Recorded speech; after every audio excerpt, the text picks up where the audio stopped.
I hope all of you are in the pink of your health. Today's episode is 272, and we are seeing under the heading of flower remedies, we are seeing now some of the Indian plants which are having medicinal qualities. Okay, and in today's video I am going to introduce you to a new herb, a small plant which is having a lot of medicinal value, which is known as Karislanganni. This is the small plant. Okay, and there are two types of this, that is, some produce white flowers and some produce yellow. So there are two types of this. See, the regional name is different, local name is different. In English it is known as Eclipta prostrata. Okay, I will add it in the tag so that you can refer to this. And this, it's a very small plant, it's a herb, it's an annual plant, it lives hardly for 2 to 3 months.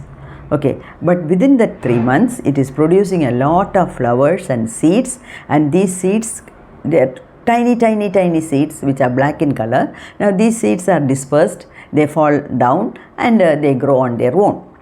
Okay, generally these plants, they grow on the roadside. They don't require any special attention from us. They grow on their own. And let us see the medicinal qualities of this plant. Okay, see, it is very good for hair growth. And that is why, you know, its name in Sanskrit is Bringraj. Bring means hair, and Raj is the king. So this plant is considered as the king of the hair. Like that you can take it. Okay, it only means, let us not directly translate it, it only means that it is good for hair growth and all hair related problems. It's a very good remedy for all hair related problems. Now what are the hair related problems? Hair falling, early graying, and then dandruff. You know, see, this dandruff is not a disease as such.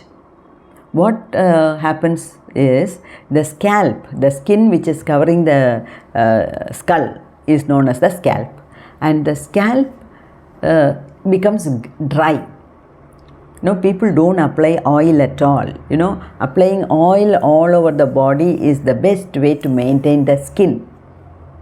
But people don't apply oil on the scalp, and so the scalp gets dried and it comes out in the form of flakes. That is dandruff. Okay, so it is very good because it has got antibacterial and antimicrobial properties. Okay, and the decoction of the plant is used to treat scorpion sting. The decoction of the plant, the whole plant. Then the whole plant is used in treating asthma, bronchitis, fever, gastric disorder, liver disorder, and so on. Okay, and even for wounds and sores, the juice can be used, and it is a very good medicine for leukoderma. See, leprosy is different, leukoderma is different. Okay, leukoderma, leuko means white, derma means skin. So when the skin from the extremities starts becoming white, that is leukoderma. So this plant, the extract of the plant can be used against leukoderma. And to my knowledge, the best for which it is used, that is, for which is the best medicine, is, what is the disorder? Phlegm. The phlegm getting accumulated in the lungs.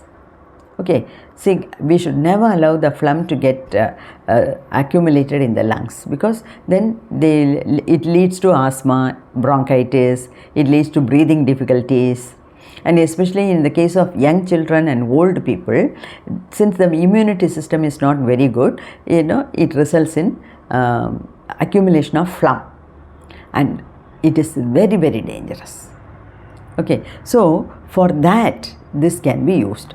And how to use it? You take a few leaves, wash it nicely, and then boil it in water and drink the water. But you know, this is it is a remedy which can be used once in a while. Okay, but for the best remedy we have to approach a doctor.